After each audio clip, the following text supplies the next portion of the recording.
నాన్నదే పడుతున్నాడు ఈ రాయందరి గిట్ల. మేము హక్కుదారులుగా ఉన్నా మా ఊర్లో మా భూమి మాకు ఇత్తనికి ముళ్ళు అయిపోయింది. నీ ఇంటకెళ్ళి ఇస్తున్నావా? ఇవాళ రేవంత్ రెడ్డి గారిని సూటికి అడుగుతున్నా, ఈ మధ్యకాలం నాన్నదే పడుతున్నాడు ఈ రాయందరి గిట్ల గారికి ఏం పని లేదా, ఈటల రాజు అంటోడు మొత్తం ఎక్కడ పోతే అక్కడ తిరుగుతున్నాడు. తిరుగుతా నేను గెలిచిందే తిరగడానికి గెలిచిన నేను గెలిచిందే ఈ పేదోళ్ళకి ఎక్కడ అన్యాయం ఉంటుందో అక్కడ ఉంటా అని చెప్పి ప్రామిస్ చేశాను. మా పేదల కళ్ళల్లో కన్నీళ్లు కనబడితే నా కళ్ళల్లో కూడా కన్నీళ్ళు ఉన్నట్టుగా నేను భావిస్తాను. కాబట్టి ఇవాళ పదవులు ఉంటాయి పోతే మేము కూడా చేసినాం. తెలంగాణ ఉద్యమంలో 14 ఏళ్ళు కొట్లాడినాం. మేము మంత్రులుగా ఉన్నప్పుడు కూడా ఇక్కడ అన్యాయం జరిగితే మేము సహించడం కాదు. ఇవాళ అంటున్నాం, రేవంత్ రెడ్డి గారు నీకేమాత్రం చిత్తశుద్ధి నిజాయితీ ఉంటే నీకు తెలుసా దళిత బస్తీలు ఎట్లుంటాయో, నీకు తెలుసా దళితుల బతుకులు ఎట్లుంటాయో. ఏమైనా ఇంత మేరకి ఈ మొత్తం హైదరాబాద్ నగరంలో చెరబట్టి ఎక్కడెక్కడ దళితుల భూములు ఉన్నాయో ఇప్పటిదాకా మావాడు చెప్తుండు, పుసుక్కునే ఓటేసి కేసిపోయే కర్మానికి మా మాదిగల భూములే కనబడుతుంది సార్ అని చెప్తున్నాడు. మాదిగ జాతి అనుబంధమైన జాతి, మాలల భూములు, బీసీలలో ఉన్న పేదోళ్ళ భూములు అవి.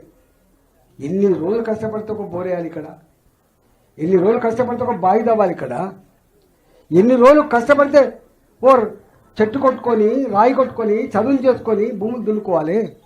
ఇవాళ దీని మీద పెట్టిన పెట్టుబడి కనుక లెక్కేస్తే బయట 10 ఎకరాలు కొనుక్కుంటుంది కావచ్చు. కానీ ఊరు పట్టు ఉడుం పట్టు అంటారు, మా ఊరు కదా అనే నమ్మకం ఉంటుంది. ఆ ఊర్లో ఉన్నోడికి ఆ ఇంటి మీద మమకారం ఉంటుంది, ఆ ఊర్లో ఉన్నోడికి ఆ భూమి మీద మమకారం ఉంటుంది. కాబట్టి ఉన్నాం కదా. నేను అంటున్నా, ఇవాళ మీరు ఇప్పటికే 11 ఎకరాలు ప్రభుత్వపరమైన అవసరాల కోసం తీసుకున్నారు. మళ్ళీ ఇవాళ హుడా కింద పెట్టి దీన్ని వేలం పెట్టి పేదలను కొట్టి, పేదల కళ్ళలో మట్టి కొట్టి పెద్దలకు కట్టబెట్టే ప్రయత్నం చేస్తే మా ఉసురు తగులుతా అని చెప్పి హెచ్చరిస్తలేము సుమా. ఇవాళ నీ అంతు చూస్తామని చెప్పి హెచ్చరిస్తా ఉన్నా. ఇవాళ మీరు అనుకుంటున్నారు ఇదొక బోరంపేట అని చెప్పి మొన్న పోయి వచ్చిన అనేక గ్రామాల్లో మొన్న పోయి వచ్చిన కోయడ గ్రామాల్లో కూడా గిట్లే, కోయడ గ్రామంలో కూడా గొరగొర ఏడ్పించి కూడా గుంజుకున్నారు 264 ఎకరాల భూమి. పక్కకే ఉంటుంది ఒక ఊరు, దాని పేరు బహదూర్ కూడా ఏదో ఊరు ఉంటుంది. 654 ఎకరాల భూమి. మొత్తం దేశంలో గులాబీలు గొప్పగా పండించే గ్రామం, క్వాలిటీ పండించే గ్రామం ఏదంటే ఆ బహదూర్ కూడా. ఎప్పుడో 100 ఏళ్ళ నుంచి వెళ్ళి పండించుకుంటున్నారు అక్కడ. ప్రభుత్వపరమైన భూములు వాళ్ళకి పట్టాలు ఇచ్చిండ్రు. బస్ ఏదో ఇది అత్తంది అదొత్తంది చెప్పి దాన్ని కూడా గుంజుకుని పెట్టేసారు. అక్కడున్న మహిళలు తిరుగుబాటు చేసి కారప్పుడు చల్లిండు, వాళ్ళ కళ్ళల్లో కారప్పుడు చల్లిండు. మా బతుకుని కనుక మీరు డిస్టర్బ్ చేస్తే మీ అంతు చూస్తామని చెప్పి తిరుగుబాటు చేసిండ్రు. ఇవాళ కోర్టుకు పోతే కోర్టు ముట్టకాయలేసి కోర్టు ఇవాళ వాళ్ళకి అండగా ఉన్నది. మీరు ఈ మధ్య చూస్తున్నారు, హైడ్రా తెచ్చి పేదల ఇల్లు కూలగొడుతున్నాడు. ఎన్నిసార్లు అడిగిందో కోర్టు, ఎన్నిసార్లు వీళ్ళను హెచ్చరించిందో. ఎందుకు కూలగొడుతున్నారు ఇల్లు? ఒకవైపు ఏమో డబుల్ బెడ్రూమ్ కట్టి, ఒకవైపు పేదల బతుకులు బాగుపడాలని చెప్పి అంటున్నారు, పేదల కోసమే బియ్యం ఇస్తున్నా అంటున్నారు, పేదల కోసమే పెన్షన్ ఇస్తున్నారు, పేదల కోసమే 2500 రూపాయలు నెలకిస్తా అంటున్నారు, పేదల పిల్లలకు 4000 రూపాయల భృతి ఇస్తా అంటున్నారు. ఇంకోవైపు పేదల చేతిలో ఉన్న భూములు ఎందుకు గుంజుకుంటున్నారు? పేదలు నివసించే గుడిసెలు ఎందుకు పీకేస్తారు? పేదలు నివసించే ఇల్లెందుకు కూలగొడుతున్నారు? ఎప్పుడో మీరే కాదు, తెలంగాణ వ్యాప్తంగా, శ్రీకాకుళం, ఆంధ్రదేశం కావచ్చు, నార్త్ ఇండియా కావచ్చు, పొట్ట చేత పట్టుకొని ఇక్కడికి వస్తే ఇక్కడ ఉపాధి ఇచ్చింది హైదరాబాద్. ఉపాధి ఇచ్చింది ఒక బోరంపేటకే కాదు, దేశంలో ఉన్న పేదవాళ్లకు ఉపాధి ఇచ్చిన గడ్డ హైదరాబాద్. మీరా తెలుస్తుంది, బోరంపేట జవహర్ నగర్ కొత్త తెలుస్తుంది ఎవరున్నారో అక్కడ. ఆ గడ్డ మీద మా బోరంపేటలో మా 472 సర్వే నెంబర్లో మా భూములు గుంజుకోకు, నిజంగానే నీకు ఏమైనా అవసరం ఉంటే చెప్పు, దా కూర్చుందాం, డెవలప్మెంట్ తీసుకో. నీకు సగమా మాకు సగమా, మాకు 40% ఇస్తాను, 60% తీసుకున్నా, గట్ల చేయి తప్ప గుంటెడు భూమి లేకుండా నువ్వు గుంజుకుంటే బోరంపేట ఒకటే ఉండదు. బోరంపేటకు భారతీయ జనతా పార్టీ అండగా ఉంటుంది. బోరంపేటకు నేను ఎంపీగా మీకు అండగా ఉంటా. తప్పకుండా ఇవాళ చుట్టుపక్కల పేద ప్రజలు, మీ చుట్టాలు ఎక్కడైతే ఉంటారో, కొంపల్లో మన చుట్టాలు ఉంటారు, పక్కపంట ఉన్న ఊళ్ళో కూడా మన చుట్టపల్లి ఉంటారు, అందరినీ కూడగడతాం. తప్పకుండా ఇప్పటికే అయిపోయింది. ఇప్పటికే ఏమనుకున్నాను, ఇక ఈయన ఏమన్నా అయ్యేది లేదే. నేను ఇవాళ హెచ్చరిస్తుంది. ఇక్కడ తప్పకుండా మఫ్టీలో ఉన్న ఇంటెలిజెన్స్ పోలీసులు ఉంటారు.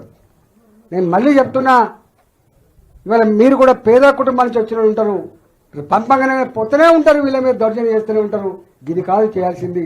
మీరు దొంగలకు కట్టడి చేయడానికి ఉండాలి, ఓ పిట్ పాకెట్లలో కట్టడి చేయకుండా ఉండాలి. కానీ పేదలని అదరగొట్టడానికి, బెదరగొట్టడానికి ఈ డిపార్ట్మెంట్ పనిచేస్తే మీకు మంచిది కాదని చెప్పి హెచ్చరిస్తా ఉన్నా.